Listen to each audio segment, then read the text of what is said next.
que entram e depois saem. Ou seja, Lisboa não é um destino final da água. A água que entra em Lisboa não fica toda aqui. É um entreposto, porque a água passa e segue para Oeiras, para a Amadora, para Sintra.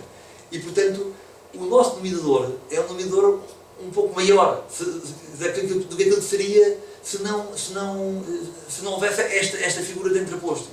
O que quer dizer que, em termos de pedras, este fator podia ser um bocadinho maior. Este porcentagem seria 3, eventualmente 3,5% acima, 4 pontos percentuais acima.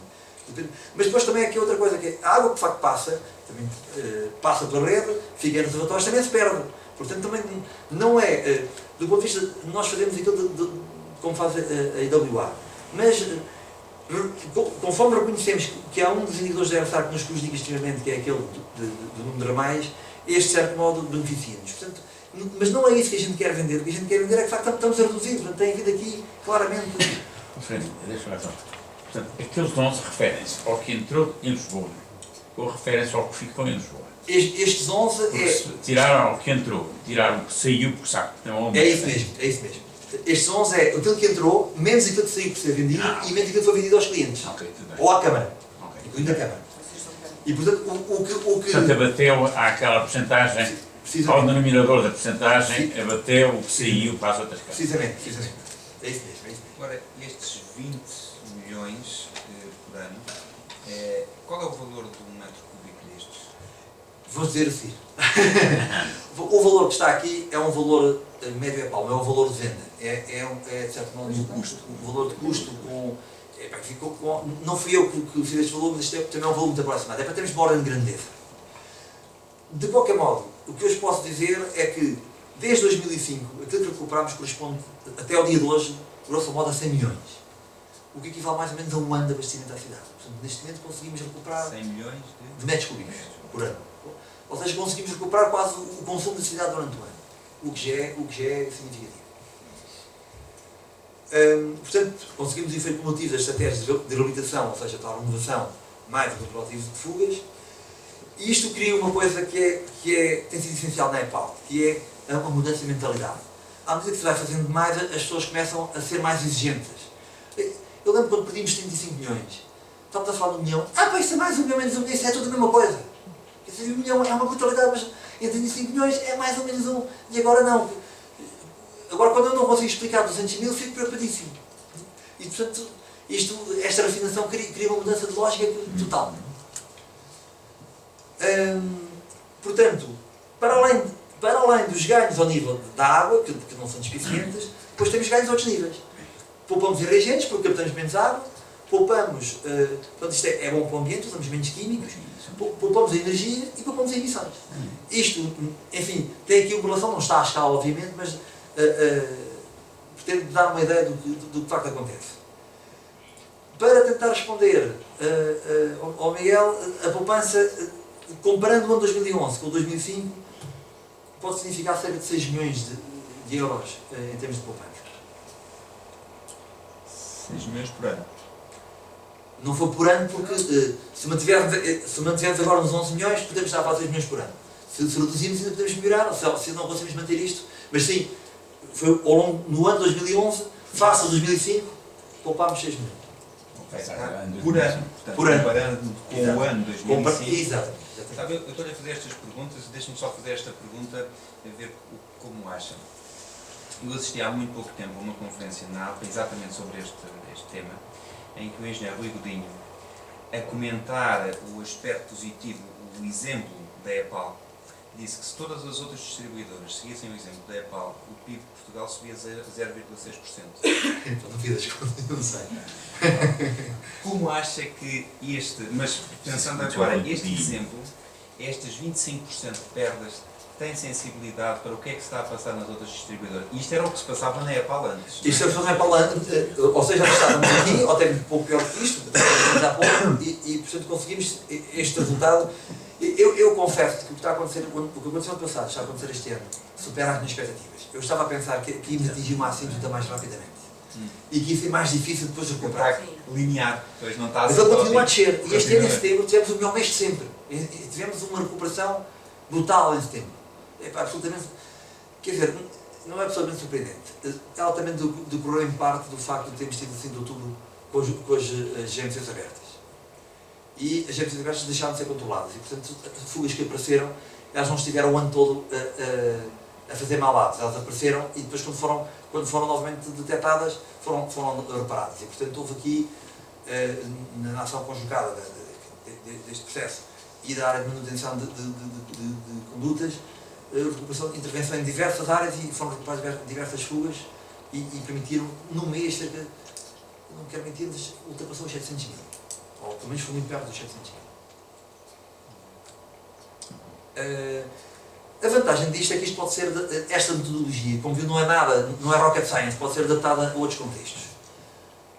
Requer o quê? Requer que as entidades também já tenham um mínimo de organização, porque a realidade do país não é toda o que se passa aqui em Lisboa, nem à volta de Lisboa. Não é? Portanto, também temos de ter essa noção, infelizmente é assim, mas portanto, isto requer um mínimo de capacidade para controlar e gerir os dados, requer um mínimo de confiança na própria medição, etc.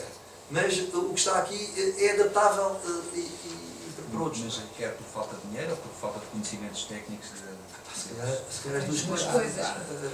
Porque há câmaras que o engenheiro trata da água, trata de tudo, trata dos caras, trata dos lixos, depois fica difícil ter tecnicamente capacidade para gerir estas coisas. Não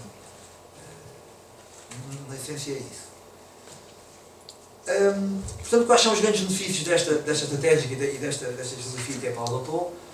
Já vimos, podemos monitorizar o desempenho das nossas instalações. Desculpe. Eu tenho uma pergunta ainda no slide anterior.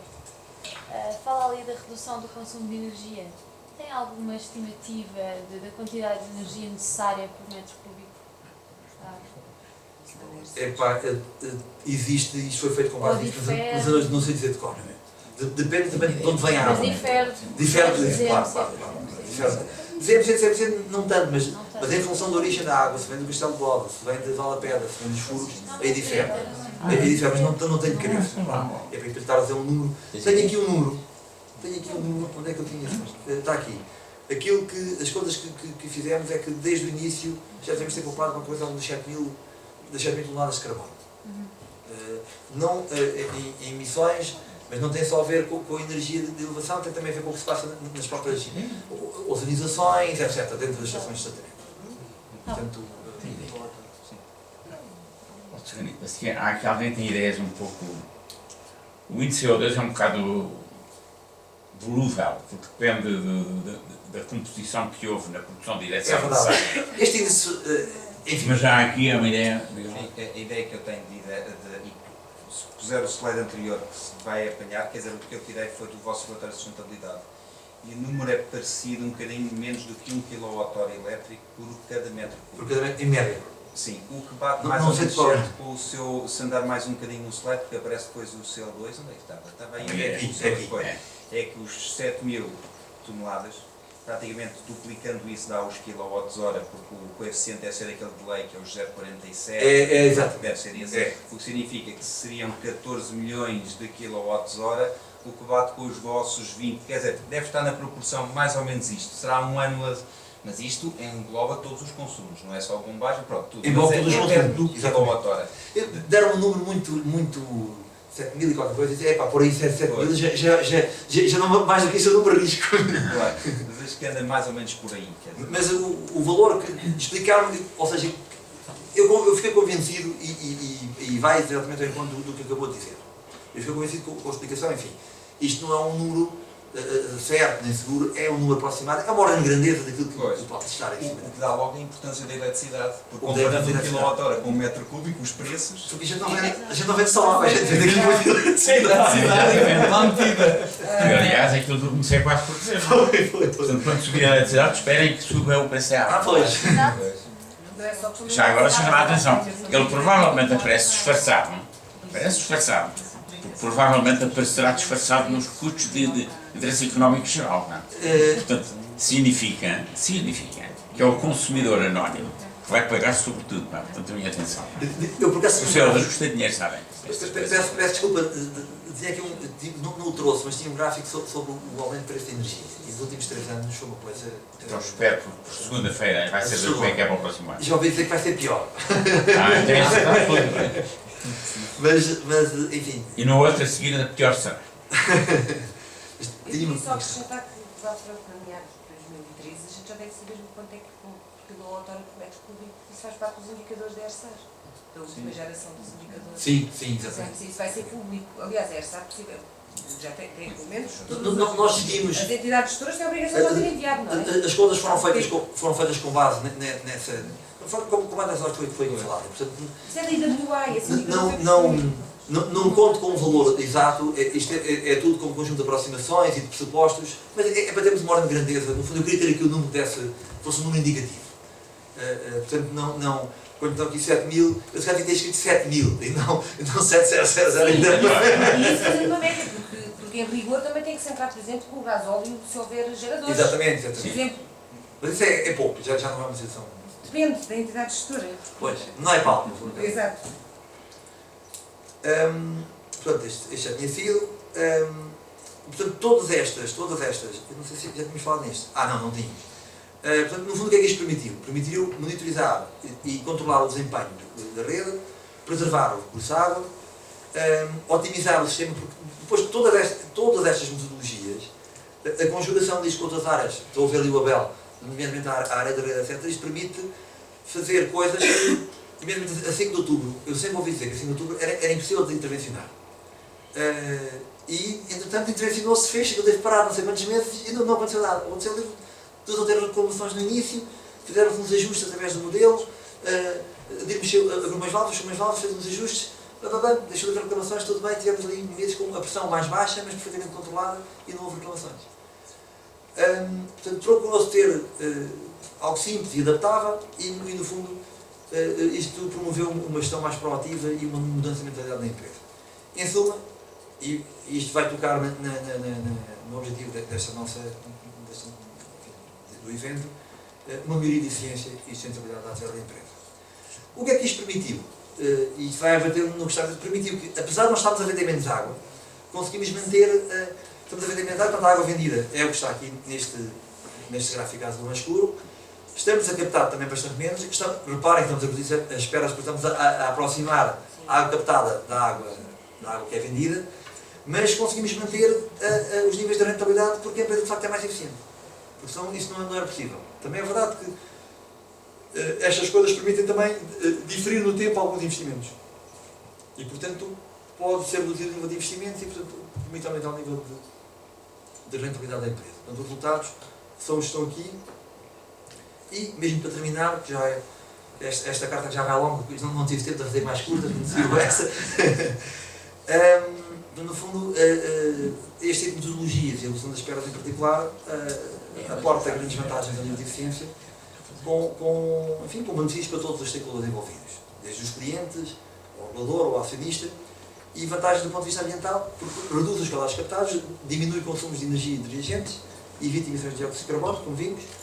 Do ponto de vista económico e financeiro, permite a racionalização e a otimização dos investimentos. Esta otimização pode ser temporal ou pode ser de nível qualquer, porque podemos reduzir a própria dimensão dos investimentos ou faseá-los.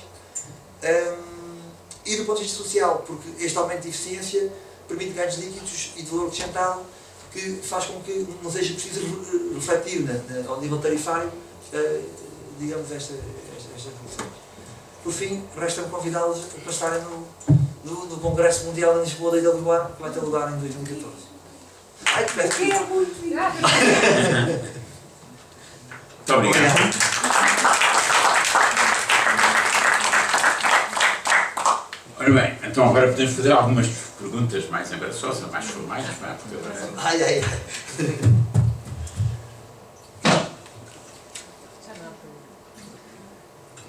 Então já agora deixa eu provocar, não? A eleição vai mesmo subir. No dia 15 de dezembro, a IERS publica as novas tarifas aplicáveis. E não é segredo nenhum, uma das coisas que vai, depois de toda a enorme conversa que houve por aí, acerca das rendas das compras da eletricidade, a verdade verdadeira, já é oficial, é que vai para os CIEC. Os CIEC são os custos de interesse económico geral, que basicamente é pago pelos consumidores pequenos, não é para as grandes empresas. São 1.200 milhões que vão para lá. são adiados para o outro ano. Portanto, elas sobem e este valor é adiado para o ano seguinte. O que significa que em 2014 vão ter que se pagar juros sobre isto. São 1.200 milhões. Aquilo que se abate devido às bem propaladas e discutidas rendas são 200 milhões. Portanto, estão a ver uma coisa comparada com a outra, não tem. Portanto, nós continuamos a viver em cenários construídos em que se acredita sem contestação. E, portanto, e sem contestação, a meu ver, não há nem investigação, nem desenvolvimento, nem oportunidade. E o que, pronto, na EPAL fizeram, a meu ver, e muito bem, e eu acho que isso vale a pena sublinhar, é que a progressiva introdução do controle mudou a mentalidade. E esse é um dado absolutamente chave. Ora bem, nós a nível da eletricidade continuamos de uma forma sempre passiva. Aliás, vamos já compor, a Enova tem feito esse trabalho com a eletricidade, nomeadamente a EPAL, já lá foi, mas isso é outra história. Nós já vamos, essa é outra, mas já agora deixa-me também acrescentar, um pouco para suscitar a discussão, nós próprios, com a grande colaboração da EPAL, também se começou a fazer a análise das perdas na Câmara. Porque reparem, para a EPAL, as perdas no âmbito da Câmara, um reservatório roto, um lago que perde, etc., para a EPAL não é perdido. Aquilo entra no que foi faturado. Aquilo é perdido para a sua utilidade em termos de Câmara, porque está a pagar aquela água que foi perdida e pagou. Se fosse a EPAL, funcionava de importância. Ora bem, está feito neste momento o levantamento dos top 10. Isso será qualquer dia, logo foi assinalado, a Câmara reagiu de uma forma extremamente positiva, quase instantânea, solicitou a Enova. A Enova continua a ter sucesso, qualquer dia não sabe onde é que se mete, porque não chega para 5 meses. E começa a fazer disparado, não é inevitável. Portanto, aqui, mas, portanto, a reação foi instantânea. Foi instantânea e já foi sinalizadas as 10 maiores, está-se a atuar grandemente, com grande colaboração da EPAL. Tudo isto é desencadeado pelo facto de a EPAL ter introduzido a telemetria. Então haverá aqui um conjunto de fatores associados, que na verdade são fonte de progresso. Por exemplo, qualquer dia, se nós começamos a ser mais exigentes, a examinar mais em pormenor, provavelmente nós estamos a insistir que queremos criar melhor instrumentação, o que por sua vez cria oportunidades para massacrar a ISA, para melhorar os equipamentos, porque são fabricantes nacionais, etc. Ou seja, a tolerância em excesso é profundamente negativa, só lá depois medidas complicadas como aquelas que estamos a viver. Ora bem, isto é um ponto de vista, enfim. Portanto, em relação à Câmara, estão identificados os 10 mais importantes, seja qualquer dia fará uma sessão sobre isso, quando tiver isto mais avançado, para vos dar boas notícias. Mas as notícias estão aqui muito, são bastante boas. Salvo que muitas das intervenções requerem investimento, e o problema de não haver dinheiro para investimento, por vezes é um ciclo sustentável. Não há, não se repara. Como não se repara, as perdas continuam. E como as perdas continuam, ainda menos dinheiro há. E acaba depois cortando. O que é um erro. Nós temos que inverter absolutamente o ciclo. Portanto, a Câmara tem algumas medidas previstas, nomeadamente o reinvestimento das poupanças. Investimento. E esperemos aí que nessa altura do Tribunal de Contas não venha a descobrir, como foi com a eficiência energética, que nós não podíamos reinvestir o que ganhávamos na poupança porque era constitucional, mas não é. Mas ia contra uma lei que diz que não se podem comprometer rendimentos futuros. Bem, isto levava-nos muito longe. Muito longe. Percebem o que é o rendimento futuro? Portanto, ok, este é o sítio, digamos, estamos nele, e esta é a mentalidade que precisamos de alterar, e era aquela que eu gostaria de ver discutida, porque isto vai-se lá. É como à espera de que ir a cada mundo de Berlim, não é preciso uma revolução, é preciso que as pessoas tenham uma consciência de não altura a pressão da opinião, como para todos os efeitos, os políticos andam atrás da opinião. Se a opinião pública for muito clara e muito expressiva nisto, naturalmente que as doenças surgem. É isso que eu espero das perguntas pertinentes que vocês vão agora fazer. Boa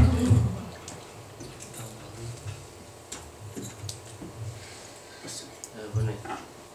Obrigado.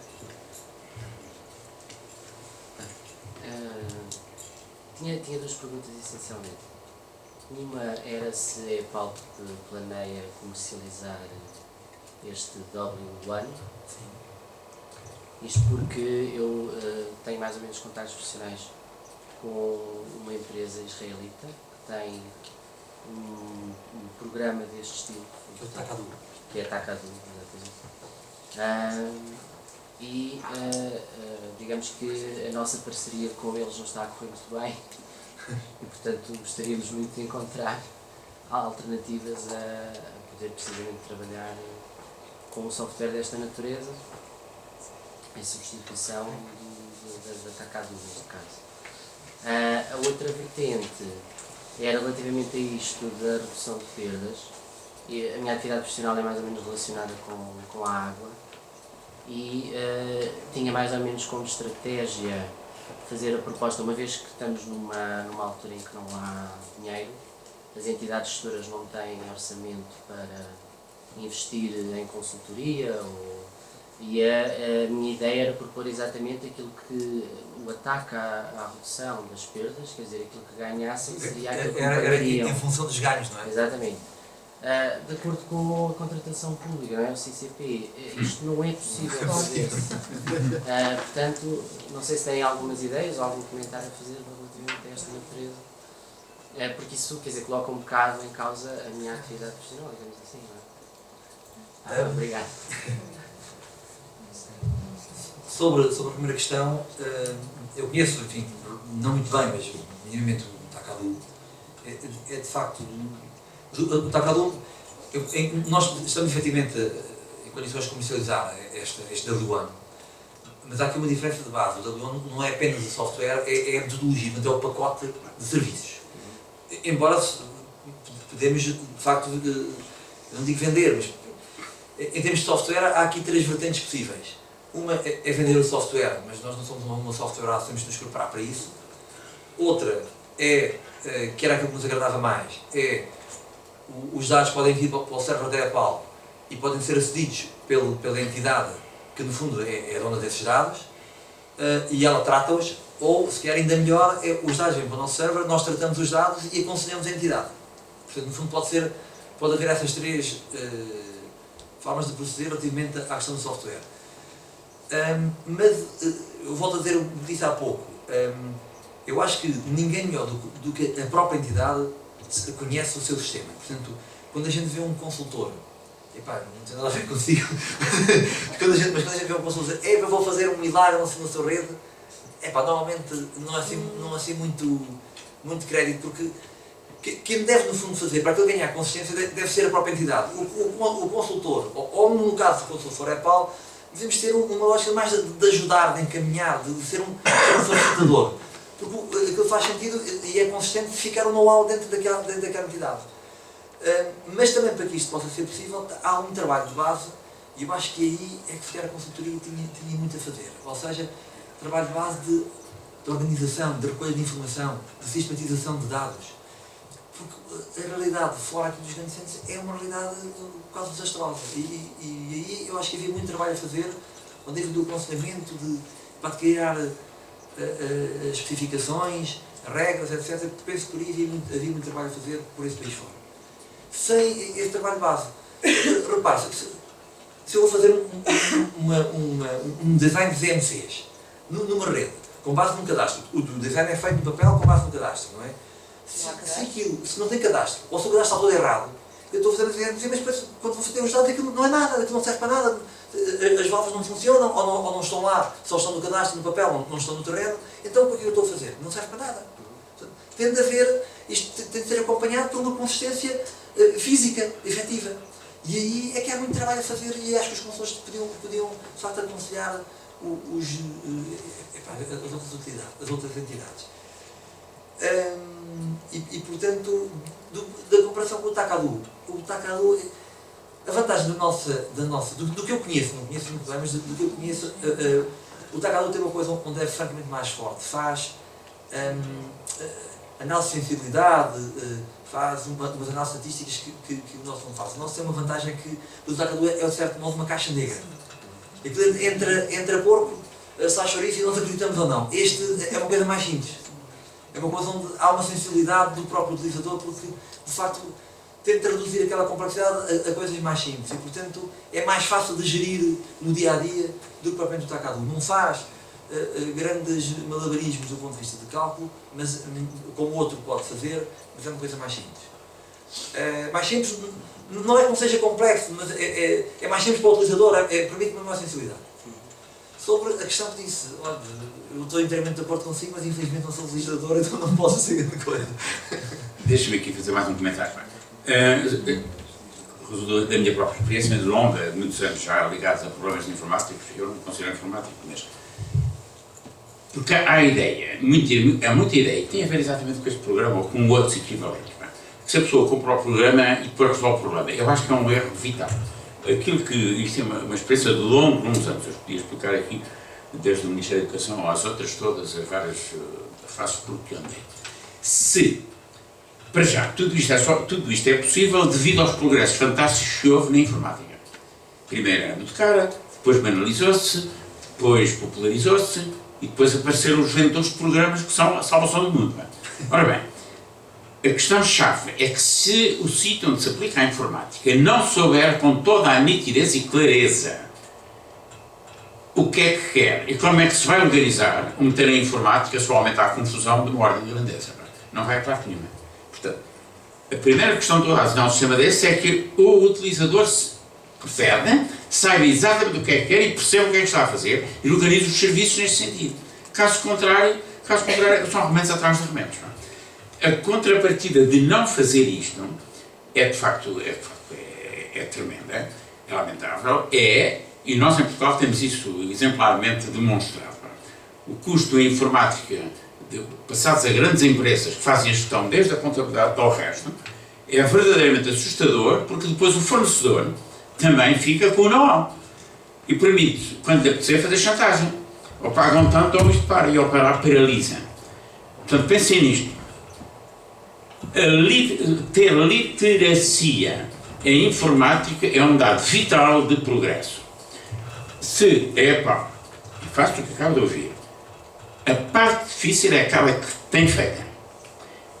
Capitalizar nesta experiência, se continuar nesta via sem se entregar a nenhum mágico, conseguirá estes objetivos todos, continuando a ter o know-how do que é que está dentro daquela caixa preta. Isto é um dado importante, desculpa, é uma recomendação muito, da minha parte, no sentido, muito baseada em experiência. É fundamental. Caso contrário, perde a literacia e caem naquilo que eu costumo dizer, enfim, ofensivamente e provocatoriamente, que é, ficam todos ratistas, sabem usar o rato para utilizar os menus que alguém pensou para eles. E só por milagre é que os menus batem certos.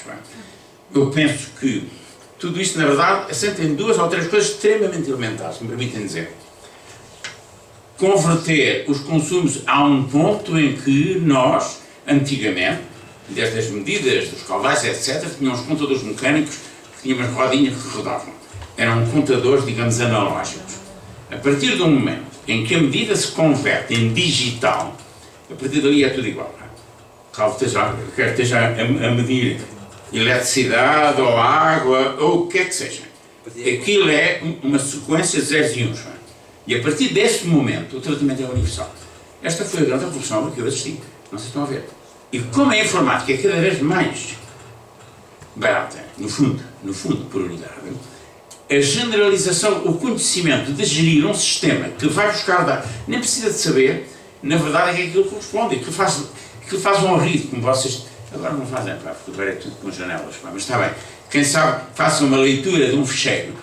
Aquele ficheiro para o computador, daí para diante, é perfeitamente igual. Que aquilo sejam pregos ou lagartixas ou que sejam kilowatts. Dali para diante o tratamento é a matemática que dá, ou as contas que se fazem sobre esses valores. Esta é a universalidade, esta universalidade que nós temos estado a perder, muitas vezes entregamos a softwareistas, de facto vendem o produto deles, não é? Exato. Pronto, há aqui uma empresa que me disse, que é uma empresa alemã que nunca se fala muito nela, tem muito mais poder do que tem talvez a Microsoft, não é?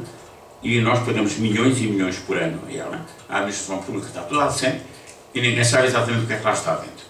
Eu acho que isto é o mínimo de imprudência, mas pronto, é só uma observação. Mas há aí mais perguntas? Há pouco tempo soube que, para aí, a semana passada, saiu uma notícia de que a EPAL ia juntar-se a uma outra entidade, gestoras, todas elas do Universo das Águas de Portugal, em que vai haver uma única entidade gestora que vai de Lisboa à Extremadura espanhola.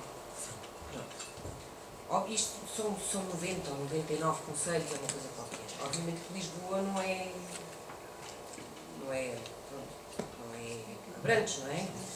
Mas, possivelmente, uma vez que vocês estão integrados dentro do Universo Águas de Portugal, replicar esta metodologia com as outras entidades gestoras seria bom, não é? É o objetivo. Pronto. Como representante da EPAL, a minha pergunta vinha nesse sentido, não é? Porque, obviamente, vocês aqui, a solução que foi apresentada, com base também em software e por aí fora, mas haverá muitas entidades gestoras que o software melhor que têm deve ser uma daquelas